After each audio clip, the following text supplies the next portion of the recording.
Like that's just part of it. But it's the kind of people they get. Like it's the ones that that just seem to fit. Like the ones that will do what Yamamoto did in the postseason. And then obviously talk about Shohei, what he's able to do and the way he goes about it. It's like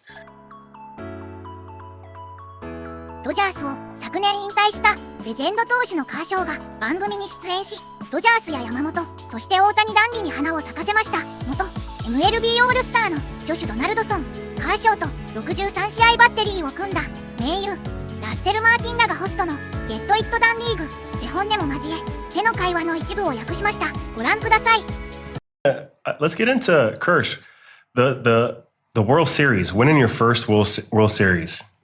Like, tell me about that feeling, because I have no idea. Josh has no idea. We don't know what that's like. How was that? I'm a loser.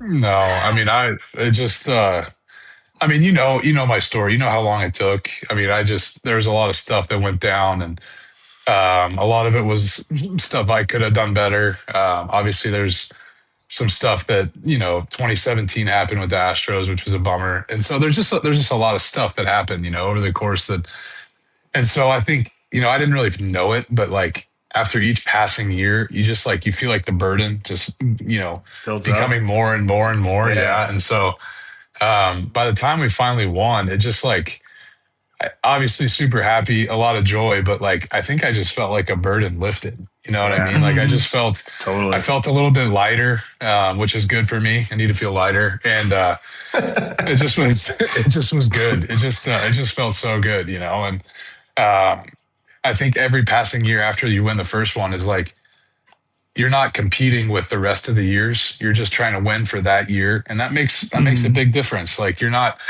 trying to rectify everything that went wrong. You're just trying to win for that 1 year. So to win that first one was amazing. And then last year, obviously I got to be healthy for the whole year, and I wasn't starting in the playoffs, but to get to be on the roster, to get to pitch in the postseason, be in the pen and all that, to go out like that was it made it all worth it. It just was so special.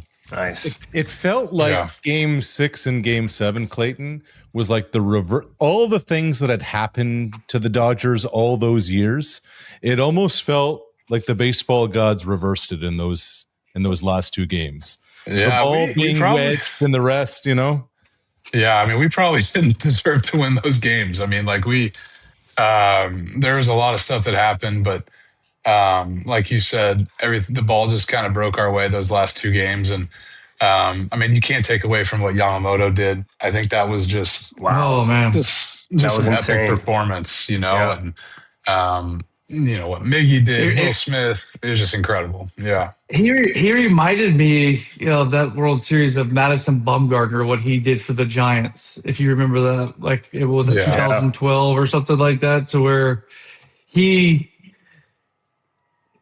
just put his shield out there and said, I'm going to give whatever it takes. And he was better. He was the best player on the field at that time. I don't even know how you do that. What did he throw 7 innings? Was it the night before or the couple days before or something?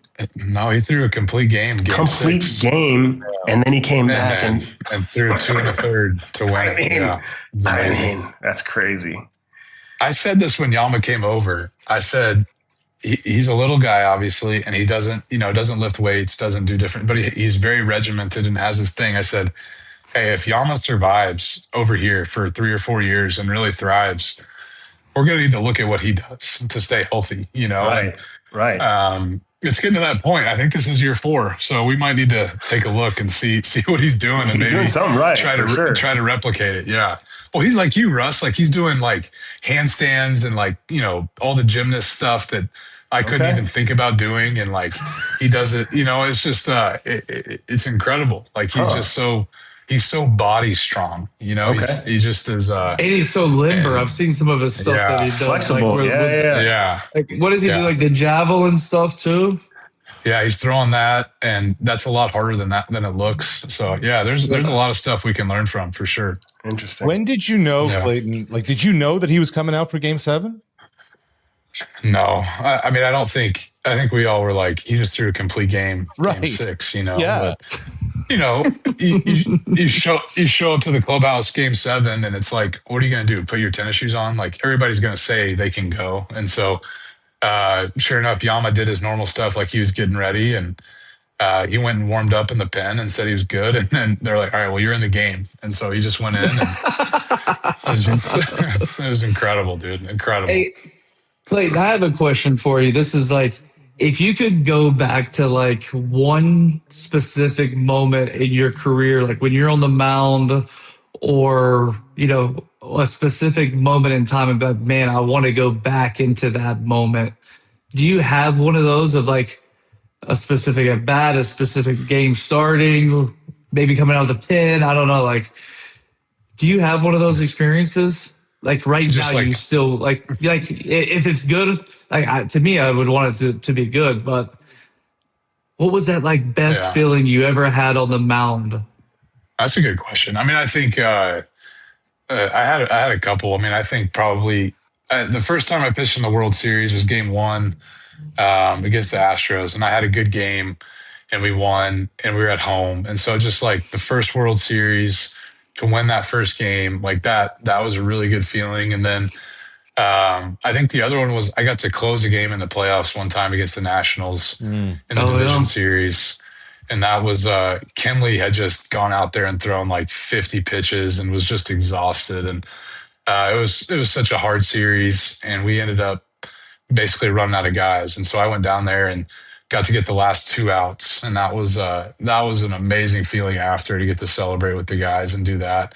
As a starter, you don't get to be on the mound for the last out very often, so that was pretty awesome. Can I throw a third one out there for you? Yeah, what do you got? The no hitter and the families in the stands, like that. Yeah, that was cool. That looked pretty cool. Like from a fan perspective, like watching that unfold and kind of seeing like everybody's just kind of like, you know, crossing their fingers, like, is he going to get it done? That was dope, man. That was really cool to watch.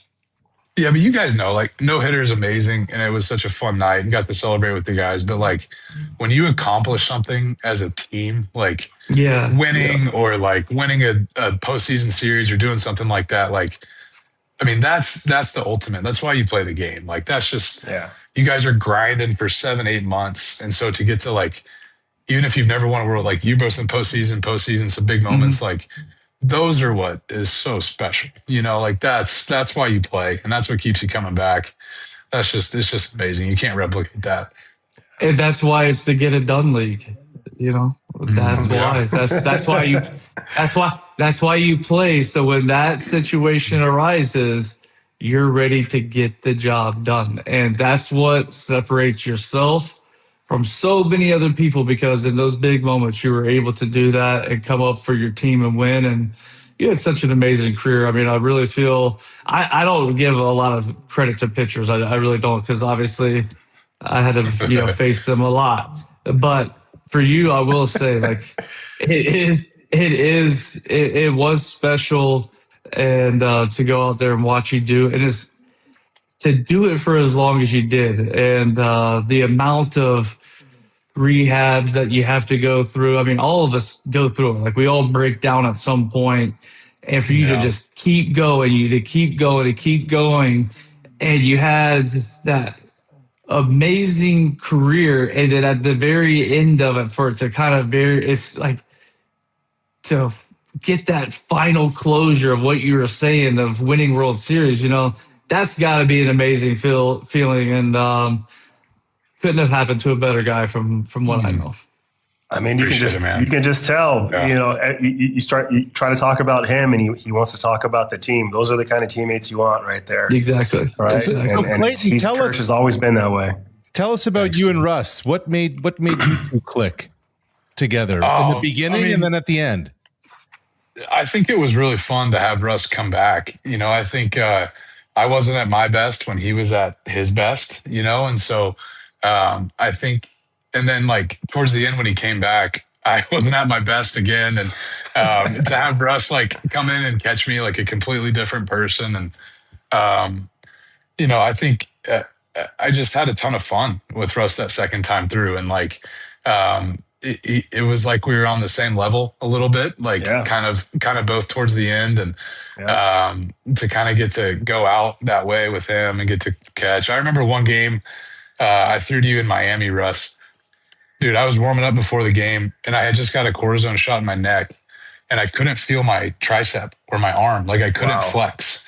Wow. And I told you, I was like, hey, I can only throw like 85. And you're like, we'll figure it out. And sure enough, like you just started calling different stuff. And I threw some more changeups in that game than I've ever thrown in my life, you know, and just like stuff like that. So it was just fun, dude. It was really fun to have Russ that second time through. It was really fun. I enjoyed it.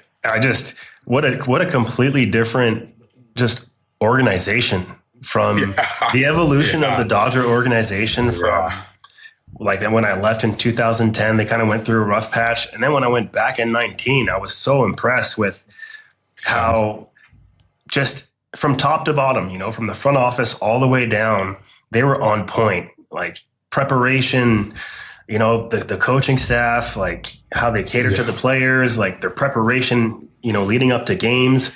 I was like, now I understood, you know, why they were getting to the World Series and why they were playing so well. It was, you know, besides having a lot of talent, like, you know, a lot of teams have talent, but what are some of those things? What are some of the things that kind of sets it apart? I mean, I think, go ahead, Russ. No, you go ahead. You go ahead. Well, I think we get to hear him all the time. I think like the continuity, you know, Andrew does a good job. Like we don't have a lot of turnover, you know, we get some coaches that gets plucked at times, and we have some coaches that move on and go to you know, better positions and things like that. But like front office all the way down to R&D, like not a lot of turnover. He kind of keeps the same people around, which is good. Coaching staff Andrew too. Friedman is who we're talking about. Yeah, Friedman. Yeah. And then I think the other thing too is like, yes, you can spend money. Obviously the Dodgers do that better than anybody, but like you see it with the Mets this year, like you've seen it with a lot of high payroll teams. Like that doesn't always translate to wins. And I'm not going to sit here and say that doesn't matter, because it does. Good players cost money. Like that's just part of it. But it's the kind of people they get. Like it's the ones that like, that just seem to fit. Like, the ones that will do what Yamamoto did in the postseason. It's the ones that, like Freddie, who played on an ankle that was absolutely thrashed all of the 2024 postseason. It's like just different guys, like Mookie working so hard to become a shortstop when he was a Gold Glove outfielder. You know, like he went from being a Gold Glove outfielder to like a borderline Gold Glove shortstop now, you know, and it's like, it's the soup. And then obviously you talk about Shohei, what he's able to do and the way he goes about it. It's like, these guys are all superstars, but they're willing to do whatever it takes to help the team. And I think that's the separator. Well, it's interesting you say that. Just one sec, Josh, because Clayton, somebody who doesn't like to talk about yourself. I get that.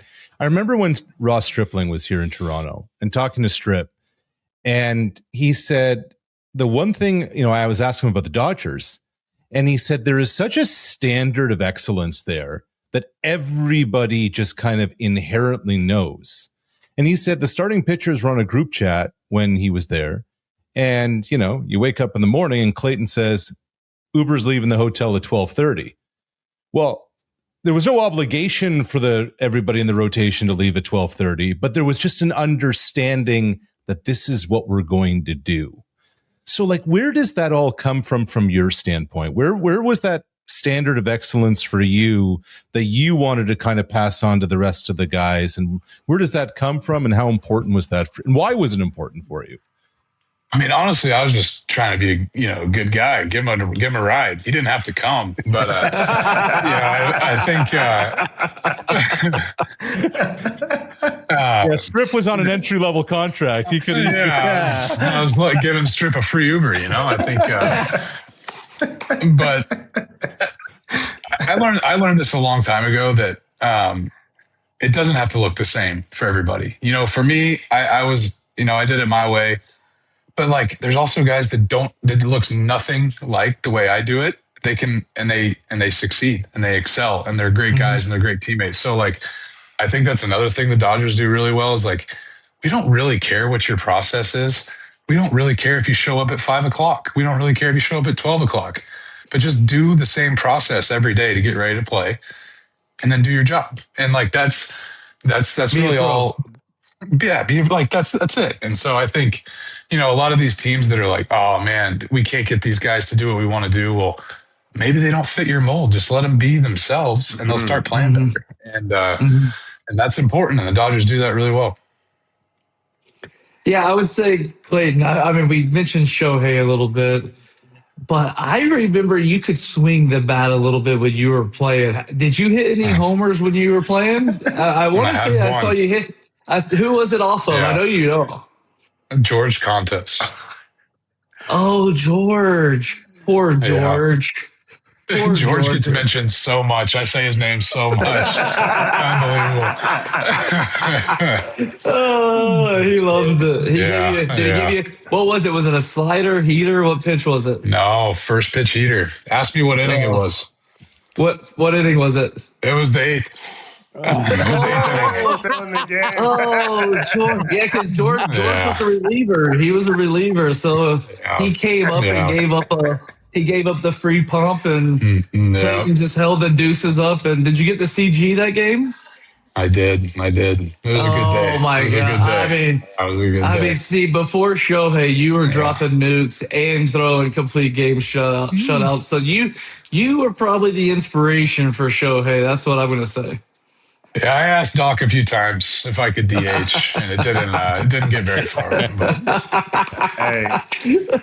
Well, Kirsch, man, I just want to say thank you for taking the time away from your family. And I know you talked about golf a little earlier. We definitely need to get back on the golf course.